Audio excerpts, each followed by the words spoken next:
changes, making changes to the tactics, adding intensity at a time when it's very difficult to get intensity because of the lack of fans. And to hello, and to generally make a difference in the right way. And according to Bale, according to Lloris, Ryan's gone in at off time and he's made a difference. And while I didn't feel that the performance level picked up in terms of the quality of the football, what he did was he picked up the tempo. Obviously, Southampton threw everything at them in first half and started to look a bit jaded, but suddenly the team came out with a renewed vigour, much more intensity, which is what's lacking in our game. We played with such intensity. We pressed higher up the pitch. The defence moved 10 yards further forward. And suddenly they couldn't cope with the extra pressure that was being put on them, the higher press, the lack of time and space to play. And of course, we controlled the game from that moment on. So from Ryan's perspective, it was a good off time and should have sort of led to a good performance on Sunday, not because our performance was great, but because we surely must have recognised that to play with that much higher intensity in the second half as against the first half against Southampton, that would enable us or gave us the opportunity to win the game and look a better team and get praised because of it, despite the fact that the quality really wasn't there in the way that it should be.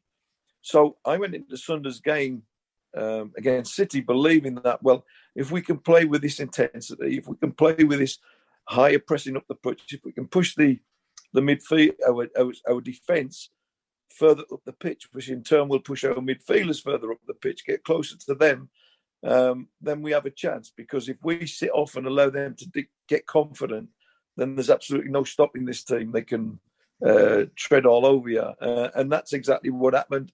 We never looked a threat until 5 minutes after half time, the first 5 minutes, where we sort of seemed to up the tempo a bit, up the intensity, and then we just drifted back into the norm. Although the second half was much more even, they were still much more dominant than us. So good for Ryan that he had an impact, but then it didn't sort of seem to follow through into Sunday. Yeah, I think that, as you say, that the changes that he made on Sunday, I think pushing the players further up the pitch, players like Reguilon, who I don't know what's happened, but he seems to have kind of lost his way slightly from the impact that he made at the beginning. And by playing further up the pitch, he can focus more on the attacking side of his game rather than the defensive side of his game, which seems to have kind of fallen away a little bit at the moment. So I think that was really good. I think you're right about us taking the initiative. And obviously, Bale's finish was sensational. But then what I liked about the game on the Southampton game was the changes that Ryan made. I think they were all within a 10-minute period. 10 minutes, 3 changes, looking to try and win the game. And ultimately, I think, that contributed to us winning the game. And you're right, it must have, what you would have thought and would have hoped that it would have led to us being confident about going into the game on Sunday. I think the interesting thing, like if we move on to the Sunday now, I think the interesting thing was, Bale not being selected.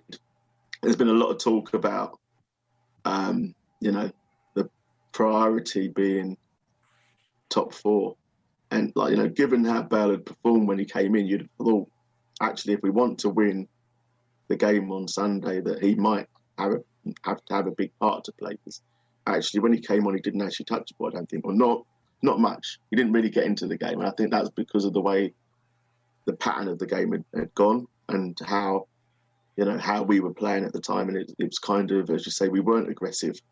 We just sort of sat off. So we'll start, Andy.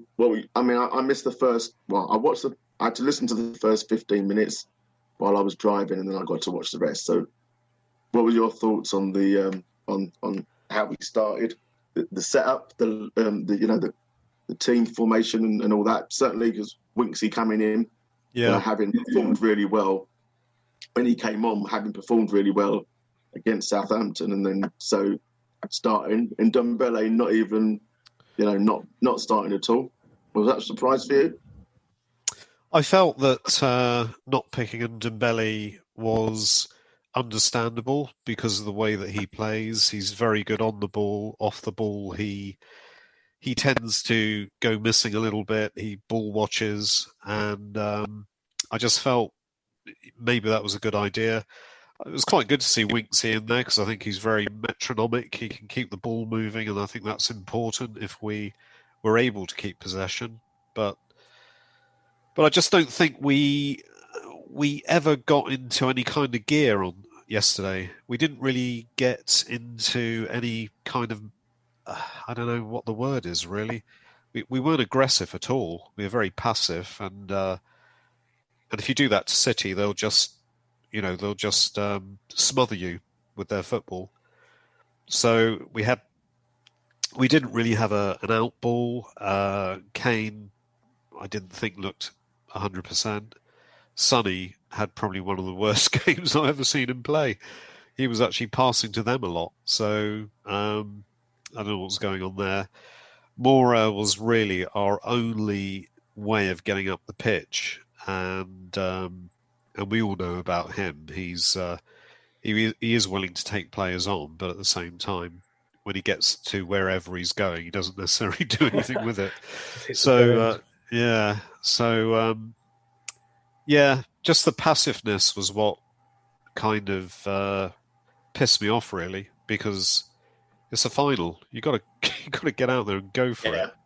Yeah. So I mean, just Sarah, just picking up on the point about the forwards being, ineffective. I mean, how much of that is down to the forwards, and how much of that is down to our midfield not being able to feed the forwards and get the forwards involved? I certainly think the overall performance affected yesterday in terms of the forward lines.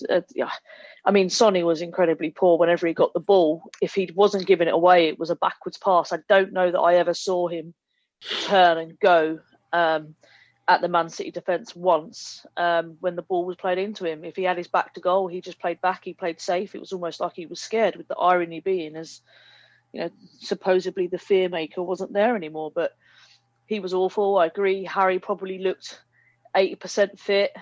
And I think Mora was our brightest spark, but I don't know that they saw enough of the ball to get into a rhythm. But I also don't know that we're giving City enough credit, because they are Rolls Royce, and every time we got the ball, they were on us like a rush, and they were winning it back, and we absolutely had zero time to settle. And I find myself being disappointed, because every minute that went on, it was another minute's worth of hope. And I sort of, started the day by having quite a lot of beer and quite a lot of pizza, trying to eat myself into a depression before it became a depression. And then it got to 70 minutes. I was like, oh my God, we've got a chance here. All we need to do is just scrape through and get one big chance. And that's the bit that I hate the most about Spurs, is they just keep you hanging on, and then they let you down. So, Micky, you, I think during the game, you tweet. Well, I think probably at half time, I guess, and you tweeted a couple of times about, the players not playing with fear, so leaving fear in the dressing room, and I mean that is the issue, isn't it? I mean, we seem to, we arrive on the stage, we get these opportunities, but then we don't play without fear. We don't embrace the occasion. I don't think not anymore. We seem to clam up in those situations. We don't express ourselves and let the opportunity and the occasion pass us by. So, if ever you reach a cup final, you have two choices. You can play safe and hope, or you can take it to them. Okay, so you're playing against the best team in Europe, possibly the world, who in the recent past and the quite recent past we've been able to beat. So we look at Manchester City and we say there's no team in the world better at circulating the balls throughout their team and breaking teams down. But also they're not very, very good defensively. They if you get at them, put them under pressure, stop their sort of general flow of play. You can, as Leeds proved recently against them, and as Manchester United proved in a 3-0 win, that if you get at them and you ask questions of them defensively, one, it takes away some of their attacking play because they are worried defensively. Rather than throwing bodies willy-nilly forward because you're not putting them under any pressure at the back, they suddenly, fullbacks start to restrict themselves a little bit more. So you have to deal with less as a defensive team. And our strengths are going forward. So when you combine the two, and the whole object of playing in a cup final, or in any game in reality, is that you play to your strengths and you play to the opponent's weaknesses. Now, if we were to ask 100,000 Spurs fans, what are Spurs' strengths? Each and every one of them would say our forward line. Our forward line with Bale, Kane, Sonny, Dele Alli, players who are more than capable of scoring goals and breaking teams down, yeah? Okay, and if you asked 100,000 Manchester City supporters, you'd say, what is your team's weaknesses? They generally agree that they prefer it when they're on the attack rather than on the defence. So therefore, if we play to our strengths, it naturally plays to their weaknesses. So it gives us a better chance of succeeding because we get them on the back foot. And that's what we never at any point managed to do. And the art of football is that, look, in every game, and particularly against top teams, there's going to be periods of domination from the top team. And it's your job to wrestle that domination back. You can't concede ground. I mean, at times, Harry was playing sort of in between the D of the off-wheel line in our off and the edge of our sort of halfway from the edge of our 18-yard box, in between our own off. Sonny was sort of deeper than him. Moura was deeper than him. So we never had any outlet, no get-out ball. And, of course, it enabled them to push so many men forward, including full-backs, even centre-halves at times, that when we did win it, they were instantly on top of us. And that's the secret to their game, is that when they play such a short passing game, that when it breaks down, they've got so many bodies in the area, they can press and win it straight back. So let's do the same to them. Let's play to their weaknesses. Let's play to our strengths. And we didn't. To play to our strengths, as you touched on earlier, forwards, unfortunately, and that's the sad thing, depend on service. And in the first half yesterday, our midfield was a non-entity. They never performed at all, not at all. Ironically, in the second half, or at the start of the second half, Lo Celso started to get in the game. Moura started to get in the game. Højbjerg come alive. He started winning the ball and getting in the game. And suddenly we looked like we could create something out of it. And their keeper made a great save at 0-0 off Lo Celso, tipped it around the post. So I say, right, okay, we had a 5-minute spell of attacking, and we've proved that we can break them down because their keepers had to pull off a great save. Why didn't we carry on with that momentum? Why didn't we carry on with that intensity? Why didn't we carry on with that closing eye up the pitch? We didn't, and then not long after that 5 or 6, 7 minute spell, Lo Celso and Moura got took off, who actually at that time were starting to break into the game and starting to create City problems, as when the centre-back brought Moura down when he was on that run, and then the Celso's effort. So there was things that were happening that was sort of slowly maybe putting them a little bit on the back foot. And then we made the changes, which then, in my opinion, and how much I love Ryan Mason, I was his mentor for 18 years. So I thought that to take off Lo Celso and Moura was a mistake. But then he brought on another defensive midfielder, which then meant that would sort of accept the defender and maybe go into extra time and pens. But the DNA of Tottenham is we're going to have a go. As a fan, as a former player, I want my team to go and have a go.